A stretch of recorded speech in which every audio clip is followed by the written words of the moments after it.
Hello and welcome to day 5 of Inktober. Congratulations if you made it this far.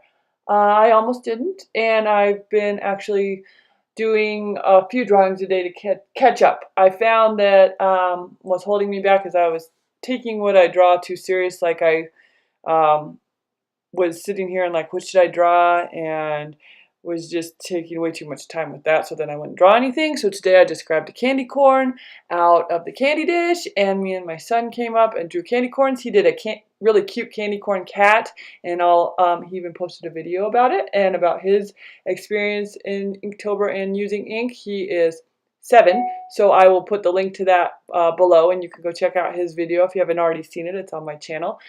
His came out super cute.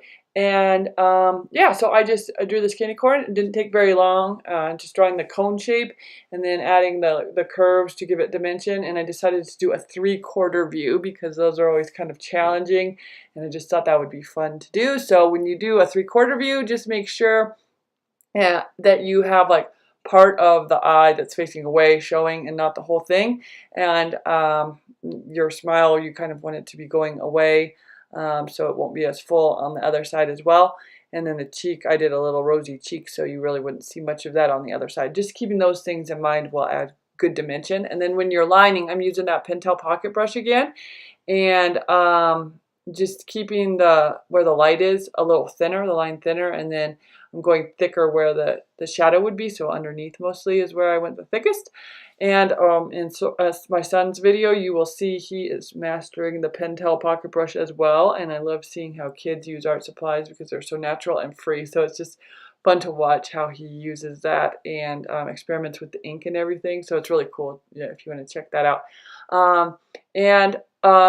In hindsight, after doing this one, I tried to dry the ink. I used the craft dryer and I dabbed it with the tissue, and it still smeared and ran into my colored ink wash and my ink washes. So I will probably next time dry everything and line last. So that's just a tip from experience that I learned that I will pass along to you.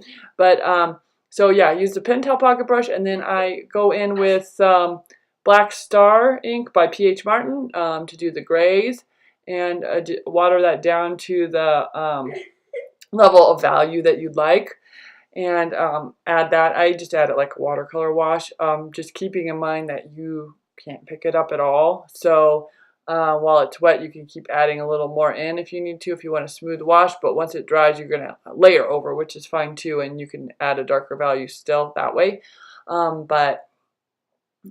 Just a little tip there, but I do use it just like watercolor. So I am enjoying doing the washes. That's another thing I'm finding that's keeping me wanting to go with Inktober is I love watercolor. So making it a little bit more like watercolor and using it the way I would use watercolor is helping me too. So that's a lot of fun. And so here you'll see I just put a little drop of the P.H. Martin in, and the ink underneath is all dry. So just a drop, and then I add some water to it to get the level of value I would like, and then add more water. So just like watercolor. If you want it to go lighter, more water. And just quickly add that in because it will dry. So make sure everything's very wet around it and add it in. If I had to do it again, I might have just wet that area first, actually, even. Make it a little better. But see here, you'll see where that Pentel pocket brush ink is starting to run in a little bit. It's not a big deal, but just for future projects, I mean, it might be a big deal in one of your pieces of art. So just knowing that either you got to wait a long time for that to dry, or doing that part of the inking last, because that Pentel pocket brush is supposed to be waterproof. I just think that the ink wasn't dry all the way. Since I did such a thick coat of it there might have been layers to it that when the water touched it, it reactivated it a bit, I suppose.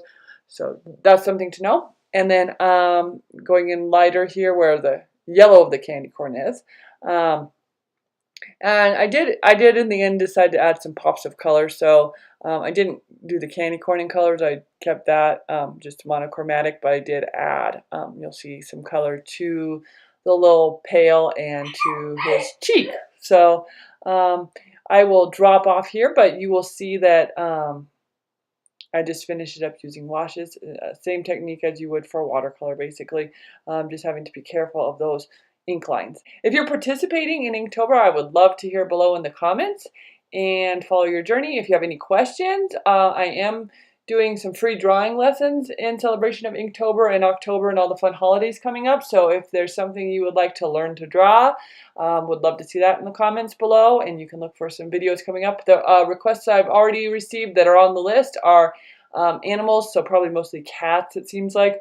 Of course, like whimsical girls and botanicals and pumpkins. So I'll do little demos, probably in ink and the ink washes, and we'll talk about drawing more 3D versus flat, things like that. And you can still, of course, draw flat, so I'll talk about both. And if there's anything you're struggling with drawing-wise that you'd like me to cover, just let me know in the comments below, and I'll get some videos out. I'm excited to help out with anything like that you have questions about, or any questions about inking as well. I'm learning too, so or any cool finds that you've had if you want to share with everybody, that'd be awesome. So thanks again for stopping by, and I will just drop off and you can watch this little guy get finished off. I'm going to use some Winsor Newton ink in the scarlet and orange. Thank you so much, and we'll see you later.